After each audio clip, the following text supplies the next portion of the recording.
কাল একটা video post করেছিলাম বুঝলে, যে আইপিএল 2025-এর বেস্ট প্লেইং 11 মানে যারা সব থেকে ভালো খেলেছে তাদেরকে নিয়ে একটা আমার পার্সোনাল প্লেইং 11। সেই ভিডিওটা দেখে আমার সুন্টুমুন্টু সাবস্ক্রাইবারগুলো বললো দাদা বেস্ট তো হলো, তাহলে একটা ফ্লপ হোক নাকি। আমি ভেবে দেখলাম হ্যাঁ হোক, অসুবিধা কি আছে। ও বাবা গো, আমি তো বুঝতে পারিনি যে এরম ফেতে যাবো গো। হ্যাঁ, এই ফ্লপ প্লেয়ারের লিস্ট নয়, যেন বাজারে লিখে দেওয়া হয়েছে। ভাই এত ফ্লপ প্লেয়ার, তোমার মাথা খারাপ হয়ে যাবে দেখলে। আমাদের ঘরের ছেলেগুলোর কথা না হলে মানা যায় যে চলো আমাদের দেশের প্লেয়ার এবারে হয়নি পরের বছর হবে, কিন্তু ফরেনার প্লেয়ারগুলো এরা সব থেকে বেশি ঢ্যামনা ভাই। খালি বেশি বেশি টাকা নেবার পারফরমেন্স দেবে না, তোরা আয় খালি এর পরের বছর পাঁচন দেখাচ্ছি তোদেরকে। আর কি মারা পেয়েছো তোমরা বলো, চালাকি চাল ভাজা। প্রত্যেকবারে আসবে 11-12 কোটি করে নিয়ে যাবে আর পারফরমেন্সের বেলায় খেলা দেখাবে। দাঁড়াও তোমরা আসো খালি। মেন ব্যাপারটা কি হয়েছে জানো তো ভাই, এই ফ্লপ প্লেয়ার গুলো না টাকা বেশি পেয়ে গেছে গো। এই জন্য এদের মধ্যে ঘ্যাম চলে এসেছে যে টাকা তো পেয়ে গেছি, পারফরমেন্স পরে দিলেও হবে, এখন টাকালে বাড়ি মানে হাঁটা মার। কালকের ভিডিওতে ডিসি, এলএসজি এবং কেকেআর এই তিনটে টিমের প্লেয়ার ছিল না বলে তাদের ফ্যান্সরা খুব রাগারাগি করছিল যে দাদা আমাদের প্লেয়ারগুলো কেন নাওনি। আজকে নিয়েছি ভাই, ফুল ভর্তি তোমাদের প্লেয়ার আছে, ঠিক আছে, একদম চাপ নিও না। ভিডিওটা শুরু করার আগে একটা জিনিস ক্লিয়ার করে দিই বাবা, এই ভিডিওটা শুধুমাত্র এন্টারটেইনমেন্ট পারপাসের জন্য, ঠিক আছে। কেউ যেন আবার রেগে যাবে না, কোনো প্লেয়ারকে হেড দেওয়ার দরকার নাই আর আমাকে হেড দিতে হবে না ভাই, শুধু এনজয় করো ভিডিওটা। আর এইবারে যে প্লেয়ারগুলো খারাপ পারফরমেন্স দিয়েছে তাদের নাম এই লিস্টে আছে, এর পরের বারে যখন তারা আবার ভালো পারফরমেন্স দেবে তাদের নাম ভালো লিস্টে চলে যাবে, ঠিক আছে, একদম টেনশন নিতে হবে না। তাহলে চলো আর বেশি না ওকে ভাট, ভিডিওটা স্টার্ট করা যাক। সবের প্রথমেই আসি আমার টিমের top opener Jake Fraser McGurk. আমি জানি না ভাই নামটা ঠিকঠাক উচ্চারণ করেছি কিনা, এক তো এদের নাম এমন ভাই উচ্চারণ করতে যে দাঁত খুলে পড়ে যাবে। যাই হোক, এই ভাই সাহেব আগের বারে দিল্লির টিমে এমন পারফরমেন্স দিলে রে ভাই, মার সেটা ভাঙা মারছিল ভাই, বুমরাকেও ছাড়িনি, খুব মেরেছে ভাই। 9টা ম্যাচে 330 রান বানিয়েছিল 234 স্ট্রাইক রেটের সাথে এবং 36-এর অ্যাভারেজে। সেই থেকে দিল্লিওয়ালারা খুব ইমপ্রেস হয়ে গেল যে ভাই তো খুব মারছে, তাহলে একে লিতেই হবে যা হোক করে। এইবারে এলো অকশনে এর পেছনে ভাই ভালো রকম লেগে গেল, 9 কোটি টাকা দিয়ে কিনলো এই মালটাকে, জ্যাক ফ্রেজারকে। কিন্তু এইবারে যে এই বাবার কি হলো, 9 কোটি টাকা নিয়ে 9 টাকা ললিপপ ধরিতে চলে গেল। টোটাল 6টা ম্যাচ খেলেছে, 55 রান বানিয়েছে, 9-এর অ্যাভারেজের সাথে 105-এর স্ট্রাইক রেট। যে চাচা অন্য টিমের সাথে স্ক্যাম করে এবারে তার সাথেই হয়ে গেছে ভাই। Jake Fraser McGurk just 55 run বানিয়েছে 9 কোটি টাকা নিয়ে। তাই আমার ফ্লপ লিস্টের প্রথম ওপেনার হলো জ্যাক ফ্রেজার ম্যাকগ্রাথ। এবং 2 নম্বর ওপেনার আমাদের চলে আসছে কেকেআর থেকে কুইন্টন ডি কক। গোটা সিজনে ভাই সাহেব শুধু একটা পারফরমেন্স আছে 97 রানের রাজস্থানের আগেনস্টে, সেটাতেই প্লেয়ার অফ দ্য ম্যাচ হয়েছিল। বাকি একটা ম্যাচও ঠিকঠাক যায়নি ভাই, 25 রানের উপরে যেতে পারিনি আর বাকি একটা ম্যাচেও। কেকেআর এনাকে 3,60,00,000 কিনেছিল, টোটাল 8টা ম্যাচ খেলেছে, 152 রান বানিয়েছে, 21-এর অ্যাভারেজের সাথে 117-এর স্ট্রাইক রেট। তাই আমার লিস্টের দ্বিতীয় ওপেনার হলো কুইন্টন ডি কক। দুটি ওভারথিত হয়ে গেল বুঝলে। যাই হোক, 3 নম্বর প্লেয়ারটাও আসছে আমার কেকেআর থেকে, আর তিনি হলেন স্বয়ং ভেঙ্কটেশ আইয়ার। ভাই সাহেবের এর আগের সিজনটা তো সেটা ভাঙা গিয়েছিল, 15টা ম্যাচে 370 রান, 46-এর অ্যাভারেজ এবং 145-এর স্ট্রাইক রেট, 4টে 50ও মেরেছিল। সেই পারফরমেন্স দেখি কেকেআর এই ভাই সাহেবের পেছনে খেপে গেল, আর এমন খেপে গেল রে ভাই, মধ্যখানে তোমার আরসিবি ঢুকে গিয়েছিল, ওদের কপাল ভালো যে বেঁচে গেছে। হ্যাঁ, তো এই ভাই সাহেবকে কেকেআর 23,75,00,000 কেনে। যেটা ভেবেছিলাম স্বয়ং শ্রেয়াস আইয়ারের জন্য হবে, সেটা ভেঙ্কটেশ আইয়ারের জন্য হয়ে যায় ভাই, ওয়াইল্ড কার্ড এন্ট্রি মেরে দেয়। আর সেরকমটাই হয় যেটা গোটা সিজনে বড়লোক প্লেয়ারদের সাথে হয়ে আসছে। ভাই সাহেব ঠিকঠাক কিছু করতেই পারে না, 11টা ম্যাচ খেলে 142 রান বানায়, 20-এর অ্যাভারেজের সাথে 139-এর স্ট্রাইক রেটে। এর পরের বারে আর কেকেআর রিটেন করবে বলে মনে হচ্ছে না। আর যদি এই প্লেয়ারটাকে নিতেও চাও, অবভিয়াসলি ভালো প্লেয়ার, তাহলে বলবো অকশনে ছেড়ে দাও, তারপরে আবার 10 কোটি কি 11 কোটিতে কেন। কারণ এইবারে ভেঙ্কটেশ আইয়ারের যে সিজনটা গেছে একদমই ভালো যায়নি, তাই বেশি টিম এর পেছনে যাবে বলে আমার মনে হয় না। তখন যেমনকার প্লেয়ারও পেয়ে যাবে, প্লাস কিছুটা টাকাও বেঁচে যাবে। আগের বছরের উইনার টিমটার কি হলো রে ভাই, এই টিমটাকে তুমি এখনো খাতায় কলমে দেখলে বুঝতে পারবে না যে এরা এত সহজে হেরে যাওয়ার লোক। প্রত্যেকবারে হয় কেকেআর হ্যাঁ তাইয়ার, ইসবার ভাই কেকেআর ছিল না তাইয়ার, সব এদের গন্ডগোল হয়ে গেছে। কি গন্ডগোল হয়েছে তার একটা আমি ভিডিও নিয়ে আসবো, এদের ব্যাপারে ফুল ডিটেলসে যে কি হলো ডিফেন্ডিং চ্যাম্পিয়নের। তোমরা যদি ফুল ডিটেলস ভিডিও চাও তাহলে অবশ্যই কমেন্টে জানাবে, এবং বাকি টিমগুলোকে নিয়েও আলোচনা করবো যে কেন তাদের সিজন খারাপ গেল বা ভালো গেল। যাই হোক, আপাতত আমার ফ্লপ লিস্টের 3য় নম্বর প্লেয়ার হলো ভেঙ্কটেশ আইয়ার। এবারে তো বোলিংও করিনি ভাই সাহেব একবারও। ভেঙ্কটেশ আইয়ারকে দেখতে দেখতে আর একটা বড় লোক আসছে। আইপিএল ইতিহাসের সব থেকে দামি প্লেয়ার হলো আমার ঋষভ দাস, 27 কোটিতে কেনে এলএসজি নাকি। তবে ঋষভ দা আমার 27 লাখেরই পারফরমেন্স দেয়। টোটাল 14টা ম্যাচ খেলে 269 রান বানায়, 24-এর অ্যাভারেজের সাথে 133-এর স্ট্রাইক রেটে। 14টা ম্যাচের মধ্যে 7 বার সিঙ্গেল ডিজিট আউট হয়েছে এইবারে। গোটা টুর্নামেন্টে একবার আমাদের মনে হয় যে হ্যাঁ এইবার ঋষভ পান্ত জেগেছে, আর সেটা হয় লিগ স্টেজের লাস্ট ম্যাচে আরসিবির সামনে। স্পাইডারম্যান ভাই সাহেব আমাদের যা লাভঝাপ মেরে সেলিব্রেশন দেয় রে ভাই, তবে বাকি সিজনটা পুরোপুরি খারাপ যায়। তবে এর আগের সিজনটা দিল্লির জন্য ভালো গিয়েছিল ভাই, 13টা ম্যাচে 446 রান, 40-এর অ্যাভারেজ এবং 135-এর স্ট্রাইক রেটের সাথে ব্যাটিং করেছিল। কি জানি ভাই কার নজর লেগেছিল নাকি 27 কোটি চাপে আবার পারফরমেন্স আসেনি। যাই হোক, আমার টিমের আপাতত উইকেট কিপার প্লাস ক্যাপ্টেন 4 নম্বর প্লেয়ার ঋষভ পান্ত।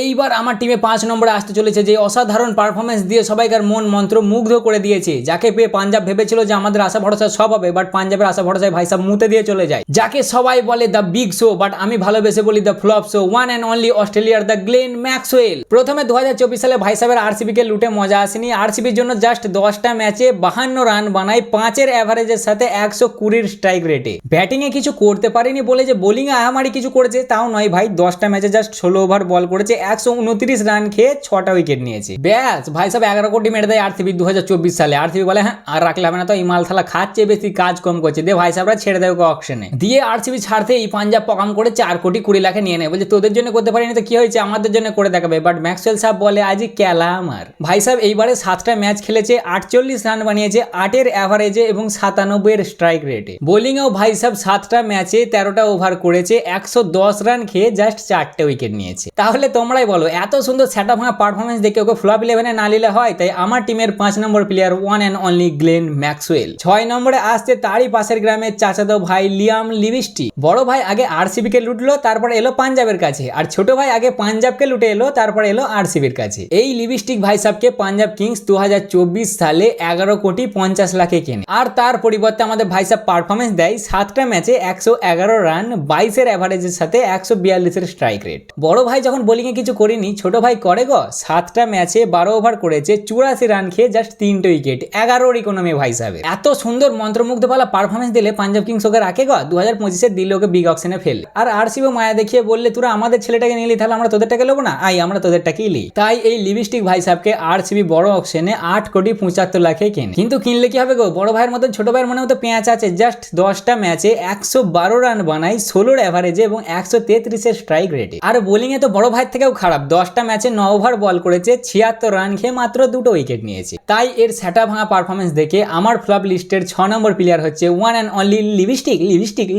7 নম্বরে আছে আমাদের এই ঘরের ছেলে নীতিশ কুমার রেড্ডি। একে মনে হয় 6 কোটিতে এসআরএইচ রিটেন করেছিল, আমার ঠিক মনে পড়ছে না, কমেন্টে জানাও তো। যাই হোক, এর আগের বারে ওই মনস্টার গুলোর পাল্লায় পড়ে ভালোই পারফরমেন্স দিয়েছিল ভাই। 13টা ম্যাচে 303 রান, 33-এর অ্যাভারেজ, 142-এর স্ট্রাইক রেটও ছিল। বাট এইবারে কার নজর লেগে যায় কে জানে ভাই। 13টা ম্যাচে জাস্ট 182 রানই বানাতে পারে এবং 22-এর অ্যাভারেজের সাথে 118-এর স্ট্রাইক রেটে। এ ছেলে সলিড আছে বস, এর প্রতি আমার ভরসা আছে। এ ঠিক এর পরের বছর কামব্যাক মেরে দেবে। আসলে এসআরএইচের এবারে কি হয় জানে তো, খালি 300 চক্করে পুরো টিমটার ঘোড়া লেগে গিয়েছিল। যাই হোক, আপাতত এইবারের পারফরমেন্স দেখে আমার ফ্লপ 11-এর 7 নম্বর প্লেয়ার হচ্ছে নীতিশ কুমার রেড্ডি। এরপরে আমার লিস্টে যে প্লেয়ারটা আসছে তাকে দেখে আমি নিজেও চমকে গিয়েছিলাম। নাহি সে সালমান খান আর নাহি সে Shahrukh Khan, one and only আমাদের সবার favourite Rashid Khan. Can you believe ভাই, রাশিদ খান খেয়েছে 514 রান। টোটাল 15টা ম্যাচ খেলেছে, 55 ওভার বল করেছে, 514 রান খেয়েছে এবং মাত্র 9টা উইকেট নিয়েছে। ব্যাটিং তো সেরকম এসে পৌঁছয়নি, এবারে তাও যেটুকু পেয়েছে সেটুকু তো খাস পারফরমেন্স করতে পারেনি ভাই। 15টা ইনিংয়ে জাস্ট 40 রান বানিয়েছে, 8-এর অ্যাভারেজের সাথে এবং 142-এর স্ট্রাইক রেটে।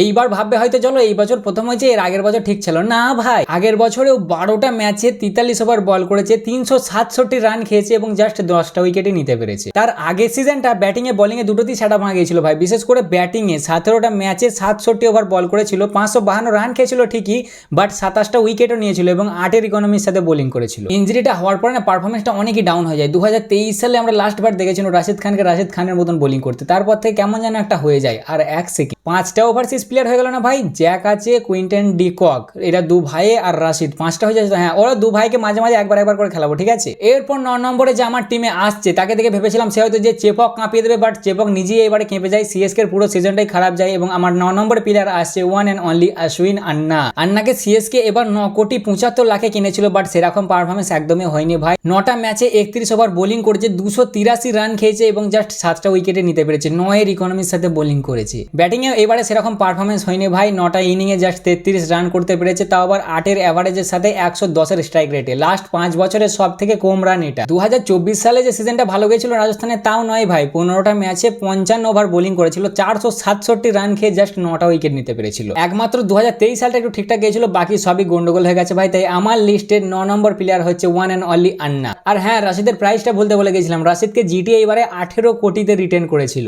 এইবার যদি আসি আমার লিস্টের 10 নম্বর প্লেয়ারের কাছে, যার ইনজুরি হওয়ার পর থেকে কি হয়ে গেছে ওপরবেলায় জানে, না তোমার স্বামী না আমার স্বামী, আমাদের সবার favourite one and only Mohammad Shami. 10 কোটিতে এসআরএইচ শামি ভাইকে কিনেছিল, বাট সেরকম পারফরমেন্স একদমই যায় না। 9টা ম্যাচে 30 ওভার বোলিং করে, 333 রান খায় এবং জাস্ট 6টা উইকেট নিতে পারে এবং তারই সাথে 11-এর ইকোনমিতে বোলিং করেছে ভাই।